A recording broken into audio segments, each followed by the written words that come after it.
Alright, you guys, welcome to part 3 of Charlie's Edition, and on the last part we were talking about, reading about parents and how their reactions are to when you come out that you're gay or homosexual, whatever the case may be. So I'm going to go ahead and continue where I left off on that last part. The HIV crisis has confirmed that we know about parents and their capacity for love. The majority of parents respond with compassion for their son. They support their son emotionally, financially, and physically. So do other relatives. These parents have also recognized the value of their son's lover and friends who share the burden of caring for the ill son by cooking for, washing, and crying for him.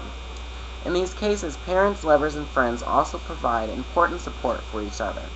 Now, of course, you guys, this is not just for a whole son thing. Lesbians come out to their parents. They might react the same way. Transgendered parent or folk might come out the same way to their parents, and they might lose it. So it goes for everybody, not just for gay men. Unfortunately, not all parents are loving people.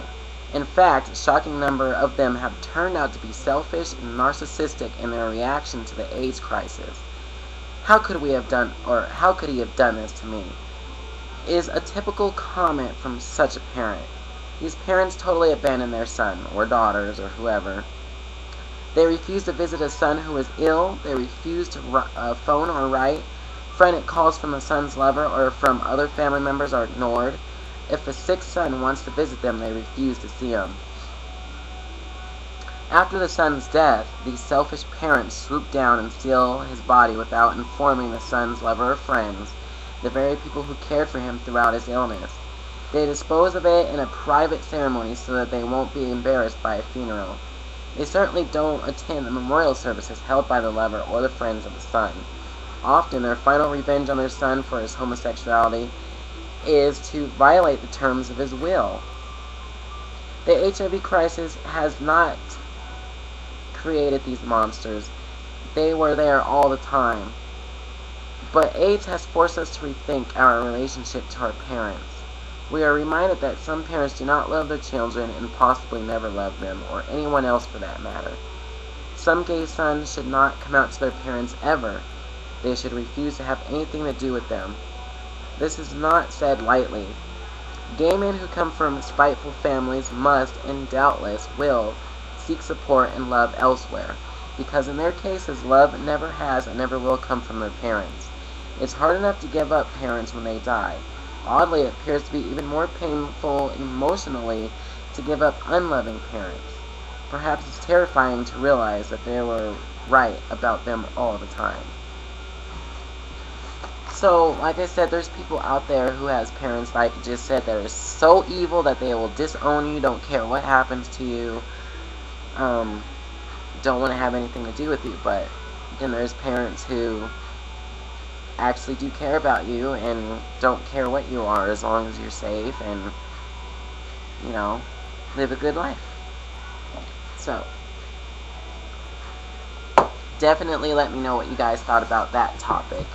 Anybody who's had issues like that in the past with their parents or anything like that, let me know how you feel about that.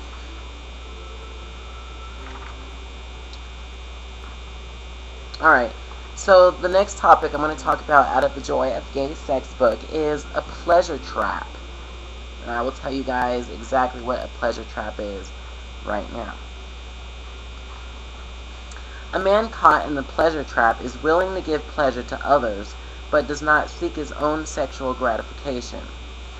He says he doesn't mind if he doesn't have an orgasm, all he wants to do is make you feel good.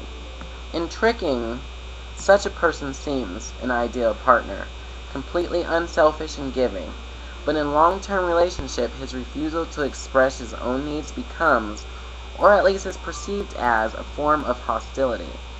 A relationship always implies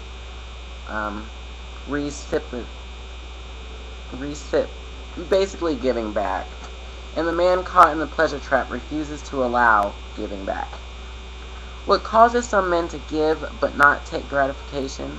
They may be attempting to blackmail their partners into loving them by acting so unselfishly. The unconscious bargain they are proposing as, "I will satisfy your sexual needs if you will take care of my emotional ones." Or they may be afraid to feel the full force of their sexual impulses, fearing that if these needs were unleashed, they would become all-devouring. Or they may suffer from poor self-esteem or body image, believing that they don't deserve sexual pleasure and surely don't have the right to ask for it.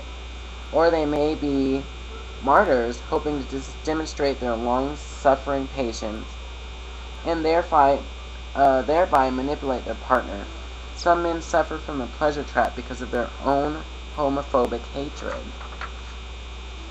Whatever the origin of the problem, it is a problem and should be treated. Not only does it cheat both lovers out of the thrill of mutual sex, but it also causes the afflicted individual to feel alienated from his own body. Working with the lover on the problem can help, though most people will need to enter psychotherapy. And it doesn't always have to come down to it being like a relationship type thing. Some people really do honestly like just pleasure the other person. They might get their pleasure by thinking about it and jacking off to after you've made the other person come. So it just all depends on you. It all depends on the person, and of course it could be what they said. So who knows? So coming up on part 4 of Charlie's Edition, ladies and gentlemen, still got a few more topics to talk about. We're going to talk about pornography. We're going to talk about, which is a sad subject but needs to be talked about, we're going to talk about rape, basically the difference between real rape and fantasy rape, so we're going to talk about that. So stay tuned to part 4 of Charlie's Edition, and I will return in just a moment. How about that?